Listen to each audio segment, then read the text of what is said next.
for other people who are I's and D's, who are more the typical salesperson, we have to give them enough reps with a person who gives them the right kind of feedback, so that way they're reminded always, hey, this is a person. And if you wouldn't like to be treated like this on the receiving end of it, why would you do it to anybody else? So it's kind of enough reps to not care for certain people and enough reps to actually care about the human on the other side of it for different kinds of people. Welcome to Pipelineology, the business-to-business podcast for agencies, consultants, coaches, and businesses looking to build a pipeline of hot prospects ready to buy their products and services. Never wonder where your next client is coming from. To learn more about our strategies, services, and for resources on building your sales pipeline, visit pipelineology.com. Now, on to the show. All right, we are live. John, welcome to the show. Thank you so much for having me, man. I'm stoked to be here. I am excited as well. So I guess maybe we should start with who the heck is John Hill for our listeners who are not regulars on your Sales Throwdown podcast. Can you give everybody a little bit of a background about yourself? Yeah. So I am one of the hosts of Sales Throwdown, which is a weekly podcast talking about psychology and self-awareness in sales. Me and my co-hosts had been on the sales coaching path as recipients for a while, and we kept having these conversations, and we kept finding that the main differences were ourselves, right? How we viewed the situation, what we needed to feel comfortable, and things like this. And we'd spent a lot of time learning about ourselves, and then we kind of had this idea maybe other people would benefit from this. So about a year ago, we started that podcast, and just each week we talk about DISC, which is a personality assessment that is really nice to use in sales conversations because it is a very blunt instrument. There are other assessments which I think do a phenomenal job in other ways, but when it comes to figuring out what the other person in the conversation needs to have trust and to see value in the things that you're doing, there's differences in how we operate and how we're wired just as a default. So the more you know about yourself, the more you will then know about other people because you will see the differences, and the better you can communicate to their needs and close more deals and have more trust and do all the things that we're all trying to do in business.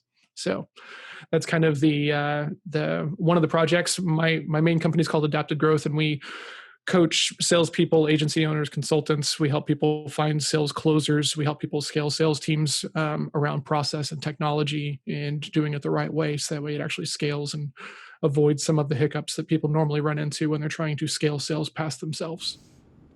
That's awesome. How'd you kind of get into the sales side of things, especially kind of on the training? Yeah, great question. I have been in sales for about 20 years, and I lump in bartending and waiting tables into selling because I found out from fairly early on that the more that I sold in the form of appetizers, upsells, and desserts, the higher the ticket was and the more I got tipped. And so I kind of ran with that ball. Everything had an upsell. You want a margarita? Okay, you want an extra shot on top? And things like this, just to wrench up the average ticket cost. And then I moved into wireless sales and sold for Sprint and T-Mobile and AT&T when the iPhone was coming out.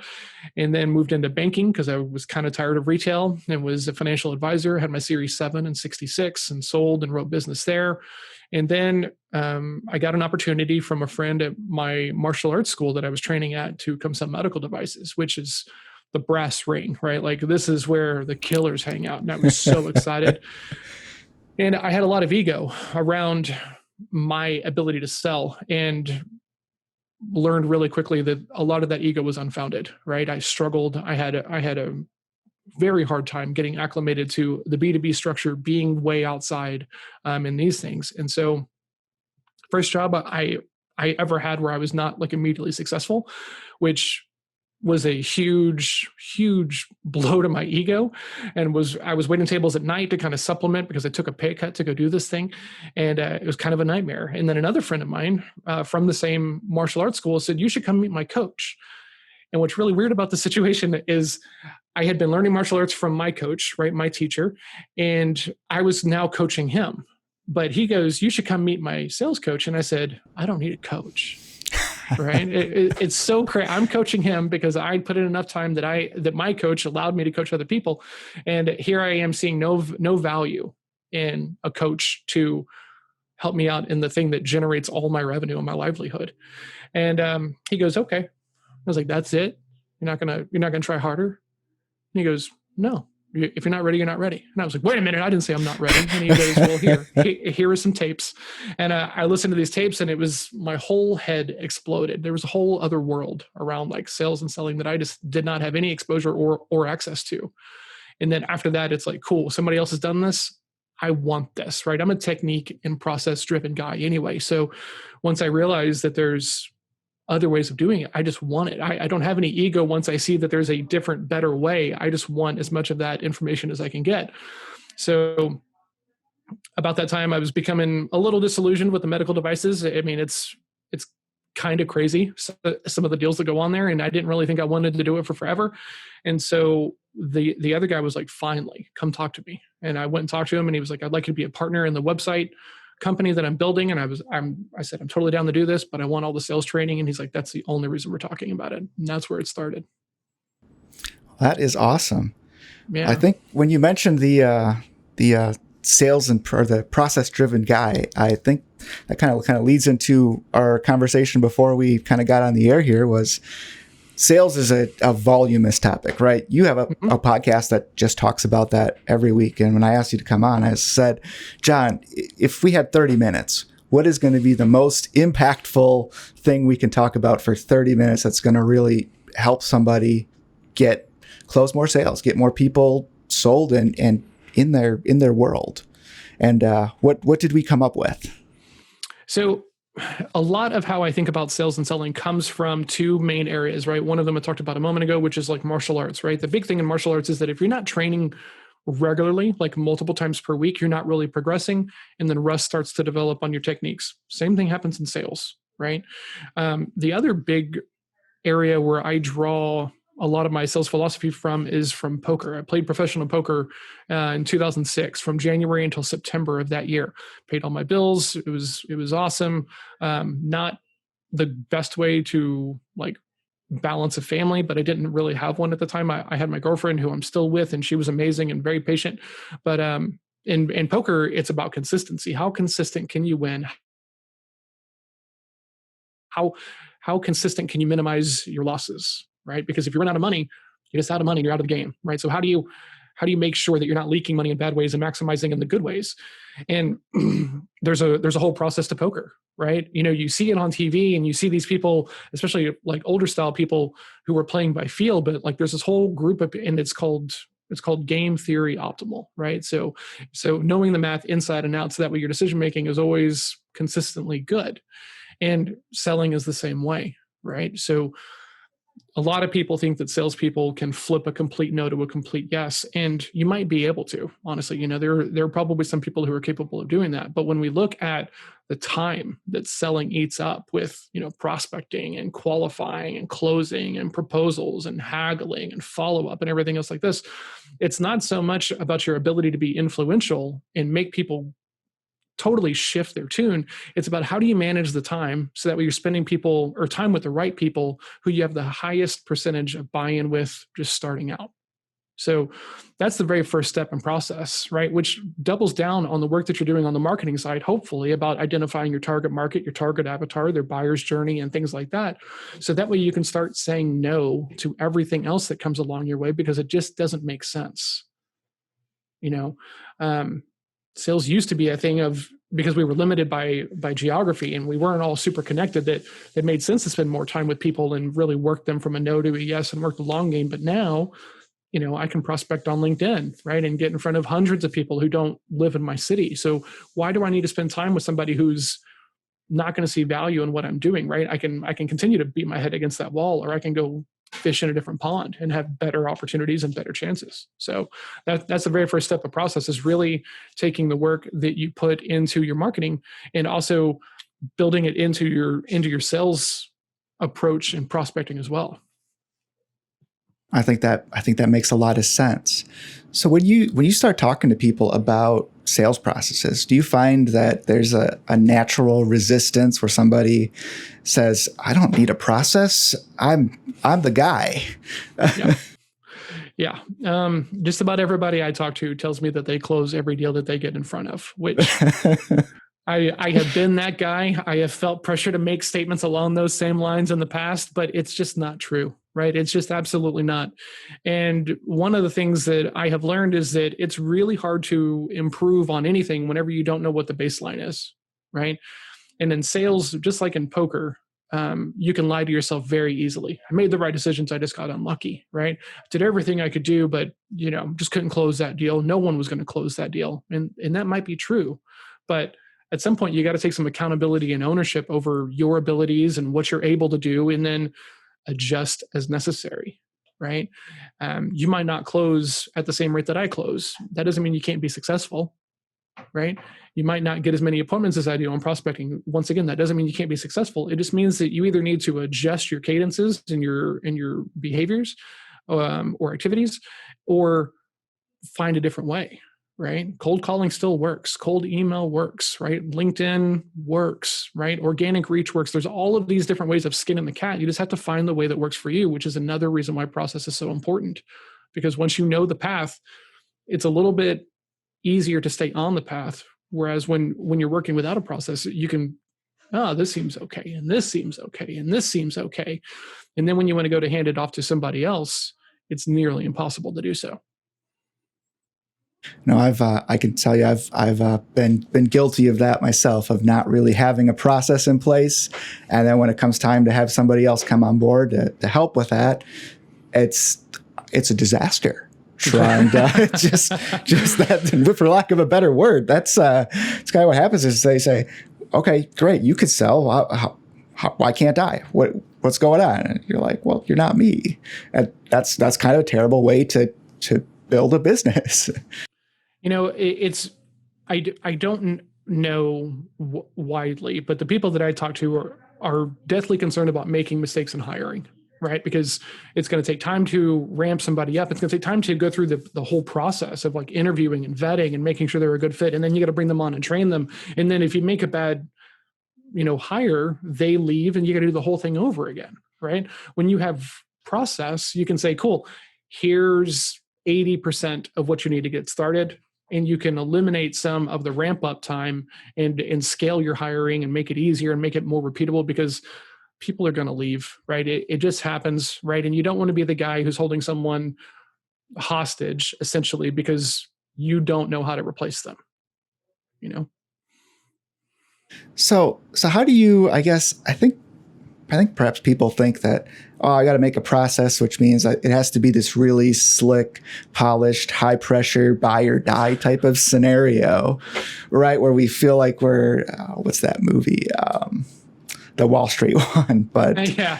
Right. Where we're all in the boiler room, essentially doing these presentations. So how do you make how do you kind of take that approach of, no, you don't have to be a sleazy, type of unethical person. How can you kind of build it with this in mind that, this is going to be good for everybody. It's going to make everybody better. So this is a lot of where the personality stuff comes into play for me, because what happens is we know that as we go around, right, the wheel of DISC, right, DISC is broken into 4 quadrants, D, I, S, and C. And so if you're not familiar with DISC, the kind of big archetypes of personalities, right, to kind of make this a little bit easier to talk about, like Mark Cuban is a D, right? Straight to the point, doesn't care about your feelings. He's task driven. He's going to be successful and he's going to win a lot. For the I, right? Kevin Hart, that center of attention. I'm going to tell stories. They need to be in the middle of it. They need to be influential, and they really need to be liked at the end of the day. Mother Teresa is kind of like our S, right? Always in the service of others. Most S's don't really like conflict, and so there's all these things. And then as a C is like Dr. Spock, right? Logic, clear expectations. What are the rules of the box? What do you expect of me? We don't really do very well in nuance. And I say we because I am a C, right? So the engineer, the accountant, the people who you typically don't see in sales roles because they don't like talking to people, that's me at my core. So all of this stuff that I do for networking and guesting and being on the panel of a podcast myself is learned adjusted behavior that I now do because I've kind of zeroed in on what my why is at the end of the day, right? Without knowing your why, all of this stuff is a lot harder to do. But once you have a clear path to that and you know what you have to do, then it becomes easier to do things that are outside of your comfort zone. So that's why that self-awareness really starts there. But you really have to figure out a way that you can sell and feel comfortable, right? Because we all need different things to feel comfortable, right? Because since we all have strengths, as we go around that list, we also have areas to improve on. So I was not this guy 5 years ago, right? At all. I was very, very, very different, right? As I was starting to learn this stuff and really kind of get it under my belt and own it, I've shifted a lot because it's very purposeful. So I know that I would rather work on spreadsheets and look at data points than go talk to people. So I'm going to force myself to go talk to lots of people until this becomes a thing that becomes very easy for me to do.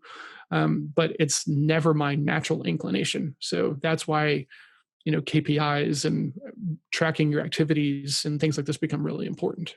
So for the very first step that I do for everybody is take a DISC assessment so that way you can begin to learn what's going on, right? Because I would see all these other salespeople, especially in the medical device realm, who were just killing it, and I could not understand why. Well, they seem to have a lot of confidence, and I don't have confidence in the same way as a lot of these people did because it was just effortless for them, right? And I didn't really have it effortlessly. I had to go out and kind of like fake it until I made it and do all of these things. So that self-awareness is super important because I thought that I would be more successful if I was more confident, right? As opposed to I found success whenever I got okay with the fact that not everybody wants to work with me, right? Which is just a difference in the perception of it, but that's where process really starts to come out, if that makes sense. So do you find that all four types, the D, the I, the S, and the C, can all four of those personalities be effective at sales? Absolutely. Right. The thing about it is you have to be working with the right intention, right? Coming from a Kung Fu background and a martial arts background, the answer is always more reps. You probably don't need to talk more about it. You probably don't need more theory. You probably just need to go do it 50 more times, right? There's this kind of saying in Kung Fu that when you learn a technique, you need to be prepared to do it 100 times, with 99 of those times being wrong and only one of them being right. And then the next 100 times, 2 should be right. And then 3, right? So when we look at stuff like the 10,000 hours rule and peak performance stuff, and Anders Ericsson, I think is his name, and all of that stuff, that pays double duty when we're looking at sales and martial arts and stuff like this. Flow states help you get knowledge quicker. It helps you get to mastery quicker. So how can you build flow states in your sales conversations? How can you build flow states in your own development so that way all of this stuff becomes easier?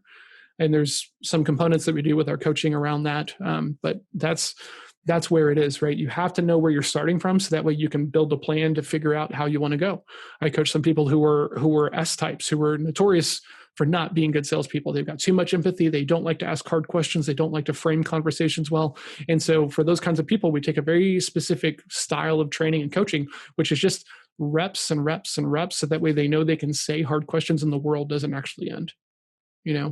For other people who are I's and D's, who are more the typical salesperson, we have to give them enough reps with a person who gives them the right kind of feedback so that way they're reminded always, hey, this is a person. And if you wouldn't like to be treated like this on the receiving end of it, why would you do it to anybody else? So it's kind of enough reps to not care for certain people and enough reps to actually care about the human on the other side of it for different kinds of people. Oh, that's very interesting. I guess I've never really considered it that way. That you've got to get to the right, the right training based on them. One of the things that my Kung Fu teacher really emphasized was that the minute you had a little bit of ownership over a technique, you then had to teach it to somebody else, right? Because when you have to explain something to anybody else, you have to know it on a level completely higher than what you were learning it as when you were just trying to do it yourself. And if you have kids, right? I mean, anybody who's listening to this who has kids understands this exactly, because I can't tell you how many times my daughter has come and asked me, what does this word mean? And the only way that I know to define that word is with the word, right? So we then have to go and look up the word and figure out what it means, and in a way that I can explain it to her, right? So that way it makes sense because she's 9. And coming from that martial arts school, I would always lead with how I learned it. And then some people were like, that doesn't make any sense to me. Okay, cool. And then I would call over one of my, we call them older brothers and sisters, right? One of my older Kung Fu brothers or Kung Fu sisters or my teacher and be like, hey, my way isn't really working. Could you help out? And then I would hear them explain it a little bit different. And then I would see the click. And then I'd file that away for the next time. So then the next time, if my way didn't work, I would try it their way. And then if it still didn't work, I'd call somebody else over. And so then I became really good at trying to figure out different people need to be taught the same technique, the same ideas much, much differently so that way they actually can wrap their heads around it. And then when I started to learn about DISC and I really started to work with people all over the map, personality-wise, I couldn't teach them the same way that I could have just, do the behaviors and don't care about the outcome, focus on the process. Because for some people, that is so far outside of their comfort zone that they can't even start, which makes sense. So do you find that the way you have to sell changes based on your prospect's personality then as well? Or Absolutely. Okay. Yeah. And not to cut you off, but like that's the majority of it, right? So as a C type, I like a lot of data. I like a lot of information. I want very clear expectations, right? On both the buyer side and the seller side. And so by default, we tend to sell to others the same way that we want to buy. So if I'm talking to someone, call them an I because they're the polar inverse of me as a C. They just want to know, do I trust you? Do I think like you like me? Are we going to be able to get along? So they don't need all the details that I want to share with them, right? Here's the process. Here's what I'm accountable for. Here are our milestones and here's our delivery things and everything else like this to make sure that we're covered. They just want to know, can I pay for this? Are you going to fix my problem? Do I trust you to do it? Okay, yeah, let's go. Right. And that's crazy when you start to think about it, because now that I know all this, I think about the deals I lost whenever we were launching the website business because I was too detail oriented for people who don't care about details. Right. So we've got to be able to shift towards the other people, and depending upon the sell, depending upon how your lead generation strategies are in place, you can really kind of build it out in a way that makes a ton of sense for you. I love to network and I can get into good qualifying sales conversations from networking, but I know a ton of people who can't, right? They feel like, well, this was a networking conversation, so I need to probably network with them 4 or 5 more times before I talk about the business and stuff like this. And it's like, no, that's not true, right? Some of this we do just by default because of our perception and our worldview and our past experiences, but that doesn't mean you're doing it the right way, No, I think I'm one of those people who says, a networking call, I'm terrible at turning those. But if you give me a call where the expectation is set, we're going to have a really powerful, good conversation at the end of it. But I struggle to turn them. Well, the thing is you hit on a key point.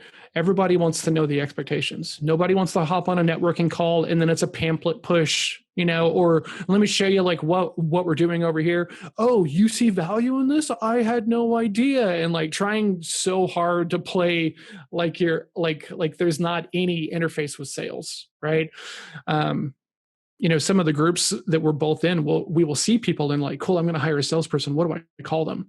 It's like, just call them a salesperson. Just treat people like humans and not just like tasks that they have to win at, right? And then there's a whole big aspect of like sales culture that goes into this as well.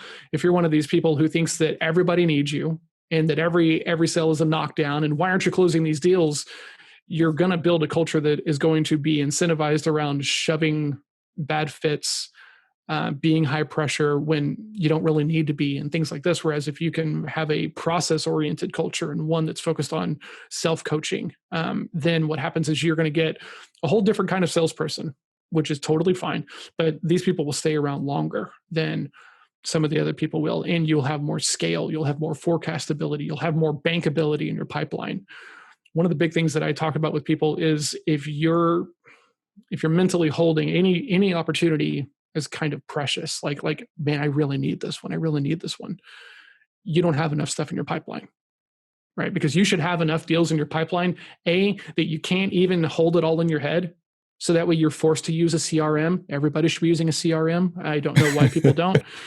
And then there's a big difference between you get one opportunity to sink the 3-point shot and you get to eat tonight, and you get 10 shots to hit the 3-pointer and you get to eat tonight.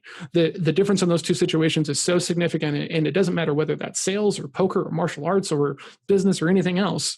The more opportunity you have, the less attached you are to any of it, and the better decisions you're going to make in the long run. And once again, that comes back to process and being consistent.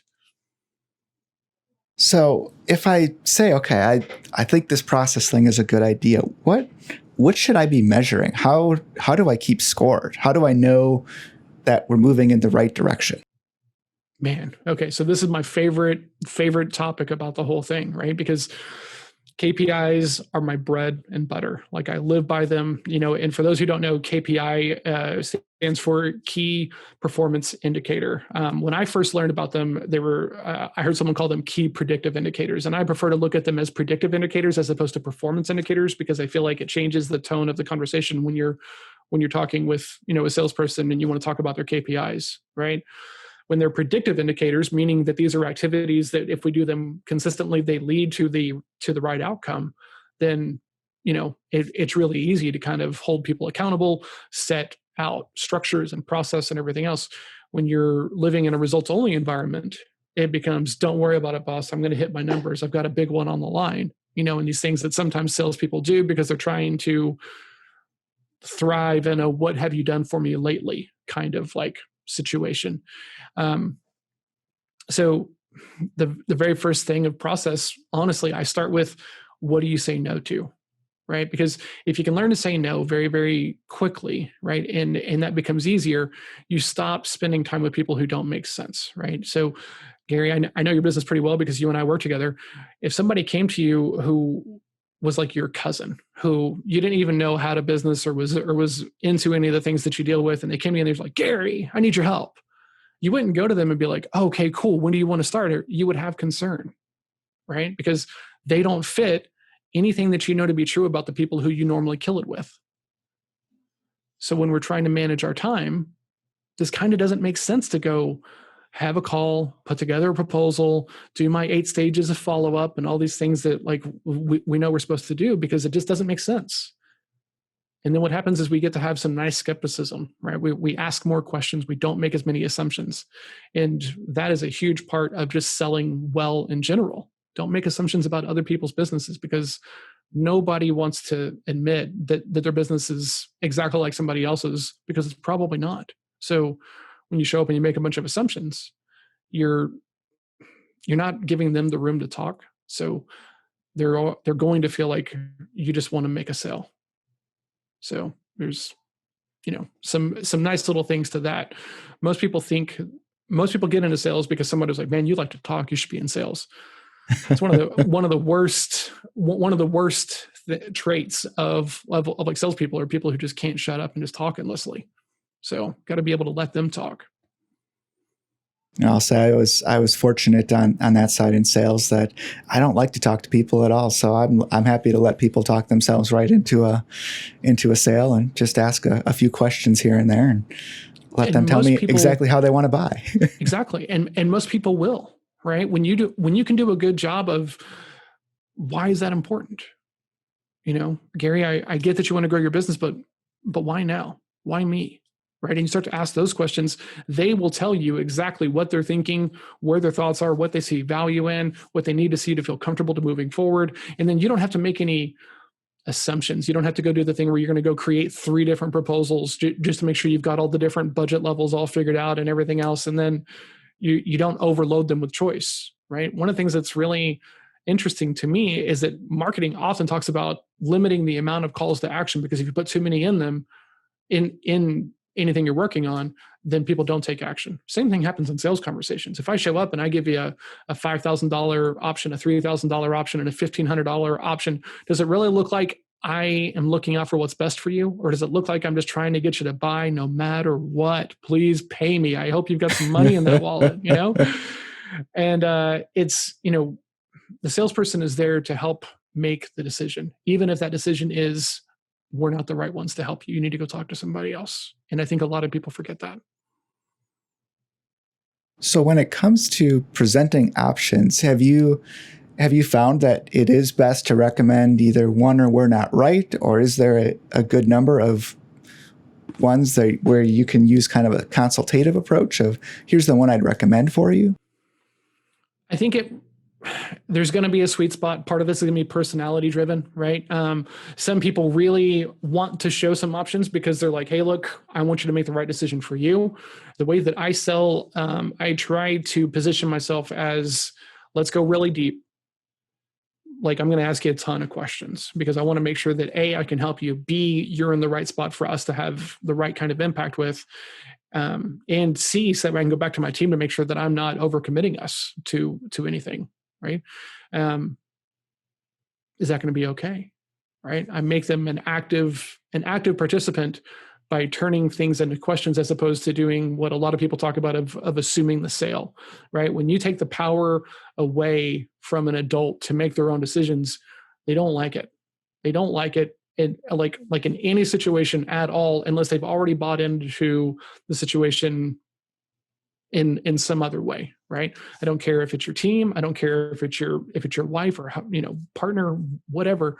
When you take their ability to make their own decisions out of the picture, people start to flail against that. They don't really like it, which makes sense. So as opposed to doing all these terrible techniques that have been around for forever, go the other way, right? You can stand out and be a part of the crowd when you treat them differently than other people do. So when you can show up as that trusted consultant of asking more questions than the other person does, not framing your questions so that way they're bear traps. And the minute they say yes to the question, you're mentally fist pumping and stuff. You should go in there with kind of an empty cup. Like, what were you hoping to do? It doesn't matter if this company looks like the last 50 that you killed it for. Go in there with the same beginner's mind, empty cup. What were you hoping to accomplish? I'd like to grow my business. Okay. What do you mean by grow? When I was waiting tables, I waited tables, and I live in Texas, and so I waited tables in lots of different Mexican food restaurants. And people would always ask me, like, "Hey, is that sauce hot? Is the salsa spicy?" Well, not for me, but it could be different for you. And sales is the same way. We get super excited about more leads, faster growth, better results, clearer communication, and we're just like, "Yeah, we can do all these things," but let's figure out where they're at before we start making promises that we then have to deliver on and maybe put our team at jeopardy or put our monthly recurring revenue or our churn rates in jeopardy and things like that. Man, I get really ramped up about this. So I apologize if I'm going off on too many tangents, but when you can not make assumptions and you can go into there not making the standard fault of you need me a lot. And of course you need me right now because we're having a conversation. You can then really dive deep, understand, which builds trust, which makes the conversation easier and leads to more deals. So it's really, really interesting to hear you say that, because I think a lot of people, when they think of process, they want to think of, okay, so basically this is a presentation. Let me get my PowerPoint. We've all seen a webinar where they're like, oh, I'll basically just walk them through my webinar. And when essentially you're almost saying the opposite thing is this is just going to be, a conversation. I'm going to ask questions. It's very interactive. Mm-hmm. Versus, I just want you to watch my screen. I'm going to click and do a bunch of things, and at the end, I might take a question or two. Yeah, I mean, I think there's a time and a place for the webinar funnel, and the VSL funnel and all of that stuff. But like, to me, that's marketing, right? The conversation, because the ticket is high enough that people are right to have some concerns. Then when you put a salesperson on that phone, especially if it's coming from some sort of funnel, that salesperson is there to help them make the decision if this is the right thing for them, right? When you put a salesperson on there who's like, oh, I need you to buy this thing from me, the intentionality in the conversation is going to shift very significantly. And that's where like your sales culture really starts to show up, right? Nobody wants the label of a salesperson, and no salesperson I know thinks they're like actively pushy. But sometimes we get ramped up. Sometimes, it's a personality thing. And sometimes we're just trying too hard because we're assuming that they have to have us, right? Or they have to have exposure to the problems that we help with. And sometimes it's not true, right? So not everybody needs every solution on the planet. No solution is great for people 100% across the board.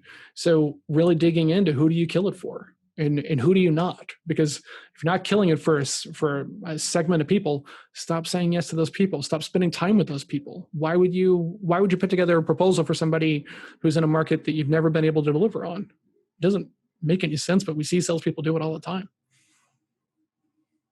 So how do you balance that between the, making sure we're bringing the right people in versus, I guess for lack of a better term, the I gotta eat syndrome of, maybe not a great fit today, but I need the money. Yeah, that's the question, right? So I am not one of these guys who thinks that everybody should burn their boats and go start their own thing. I'm a big believer of like having a side hustle, and gradually maybe moving over. But some of these people who are out there like, quit your job right now. I'm like, what are you doing? Like, holy crap, you're putting people in some bad spots. That's very much a thing, right? There's most of selling is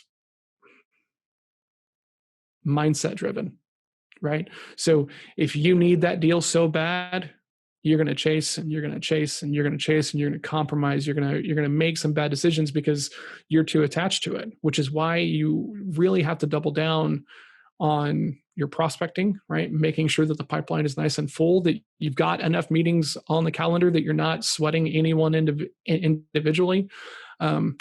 I lost a big deal this week, right? Working with a company to build out their sales team, and the revenue looked fantastic, and we were going to get some equity and some percentages and everything else. It looked really good, and then it all fell apart, right? Which sometimes happens, right? Not a huge deal at the end of the day, as long as your mindset is, you know what, there's another one. I didn't really need this one, but the minute that is, I got to have this one because it looks too good, or you don't know how long it's going to be before you get in front of another one, you're going to be the one who makes all the compromises and not them, right? Business to business decisions are made because they should be benefiting both sides, right? We often put ourselves in bad spots because our mindset is trash, right? And that's where stuff like journaling and meditation and working with a coach and accountability really come into play, because it's hard to get a lot of no's in one day and then not be mentally expecting another no on the next call. No, it's really interesting to hear your philosophy on that, because I think, as you know, I used to work in the automotive world. I sold cars for a while, and in that world, it is really common for a dealership to essentially do what they call flood the floor, which is, we've got this many leads coming in, but I'm just going to get as many salespeople as I possibly can, so that essentially they'll just kind of like, survival of the fittest. They'll all fight each other and we'll get a few good ones out of it. But yeah, that, half of them starve essentially, and they're gone. But I think you see that's why people are afraid to go to car dealerships, because they're going to get pounced on by one of those people who is desperate. Mm-hmm. They don't have a next. You're their only opportunity today. Yeah, I can remember very clearly. I was going to go look at a car. This was a handful of years ago, and I had an Infiniti G35, and I was looking to get a slightly newer one. And so I pulled into the parking lot, because I was driving an Infiniti and I was at an Infiniti lot, and I wasn't pulling over to service. The minute I pulled into the spot and put it in park, 3 guys go booking out of the sides of this building to be the first person to greet me, and I was like, this is not a good look, and you read books like Chet Holmes's book, which I've read, which I think has got some good parts to it, but some of it is not good as well. Like the mind games among sales teams and sales hiring and sales culture are often pretty toxic. Chet Holmes is like, no matter who comes in, tell them that they're not a good fit to see if they're going to sell themselves to you. Like, why would you start off a relationship with someone who's going to be probably bringing you business, right, if you do it the right way, with beating them down? Like, why would you do that? Because you know what? I'm a pretty successful salesperson, but if I'm talking to someone and they're like, hey, I don't really think that you're the right fit for this. Okay, how'd you make that decision? Right? And if they say something that makes sense, hey, you know what? You're probably right. Right? If it makes sense to you and it makes sense to me, there's somebody else, right? I can go find somebody else to talk to. I can go find hundreds of thousands of other people to go talk to, right? And now with ads and all these different avenues, it's the numbers game has shifted, right? It's not about how many people can you talk to, it's how many of the right people can you talk to. So taking that surgeon's approach to your prospecting and your lead gen is one of the things that most people don't do very well. Oh, that's awesome. Well, John, you've given us some great tips so far. I could probably talk to you for another several hours, but probably start wrapping things up here. What haven't I asked you that you think, boy, he should have asked this? I think the listeners would get a lot of value from it, or this would really kind of drive the point home. This is kind of my soapbox, but a lot of people lie to themselves about what they're good at and what they're not good at. What do they avoid? What do they run towards? And so starting with that level of self-awareness, right? I am never going to be as hungry to get in front of people as someone who's an I personality type. I'm just not. So on paper, I don't look like someone who's going to be successful in sales. I just don't. My first coach actually told my business partner, I don't know if this is the right guy for you to partner with on this, because on paper, he's going to have a lot of struggles, right? And there's a lot of people who have my same kind of personality makeup who are not successful in these roles, right? So part of it is the environment, part of it is the training, part of it is what you put into it. But you really need to take the time to know yourself, so that way you really understand a little bit better some of your blind spots, right? Because we all have them. We all procrastinate on different things. We all have different things that kind of arrest us in the moment. You need to go find out what that stuff is, because it's going to come up in a conversation. I work with a guy. He is really, really, really good. He's knowledgeable and everything else like this. But if you challenge him too much, he gets fired up, right? And he's right. And so in our work, it's like I push his buttons a lot to like make sure that he can deal with it, right? And we try to do it at like a level 9 or 10, so that way whenever he's talking to like a hard edge prospect who's like at like a 6 or a 5, it doesn't really seem like that big of a deal, right? Jocko Willink is a guy who I follow. He was a Navy SEAL commander, and he talks about training, and he talks about gradually ramping up the noise in the training environment, so that way when you have to go do it live, nothing is going to compare to as crazy and chaotic as it was when you were training. Because his partner Leaf, I don't know if he started the same, but he talks about it a lot. You don't rise to the occasion, you fall to the level of your training. So if you're not training consistently and well, you're not going to just figure it out right there in the moment, right? Because think about the pressure of this other person. You've got this whole other unknown quantity in the conversation, right? What are they motivated by? What are they scared of? What keeps them up at night? As cliche of a question as that is, but so train deliberately with intention and make it hard, so that way in the real world, it's never going to be as bad as it is in training. That's kind of my soapbox. So get an accountability partner, find people on your team, have them grill the crap out of you, make it as difficult as possible, so that way when you see it, it doesn't ever feel as bad. Well, that's awesome. Well, that's great stuff, John. So if somebody's like, hey, I'm in. I want to do more of this, or I want to practice. I want to get a little deeper into this. Where should they go? What should they do? So the best way to get, I guess, kind of into the stuff that I work on, whether it's Sales Throwdown, I have a morning show with an accountability partner, and we kind of have this productivity method that we've kind of hodgepodge together from other things we've tried and we're not successful at. And we found one that works for us. The best way to get into all of my stuff is just to send me a text. My cell phone number is 817-345-7449. And that gets you into kind of my texting circle. And I share mindset stuff daily. If you're an active sales rep and you need a daily reminder to go get into your CRM to update your stuff, so that way you know where you are, I do that kind of thing. I send tips, right? Ideas, sales tactics, techniques, and stuff like that all through this one thing. It makes it a little bit easier than, follow me here and like this and subscribe. So just shoot me a text, 817-345-7449 for any sales questions, productivity questions, business questions. We might talk about it on one of the shows. I might just put you into the list so that way you get tips and updates. It's kind of whatever you would like. All right. Well, that's awesome. Well, thanks so much, John.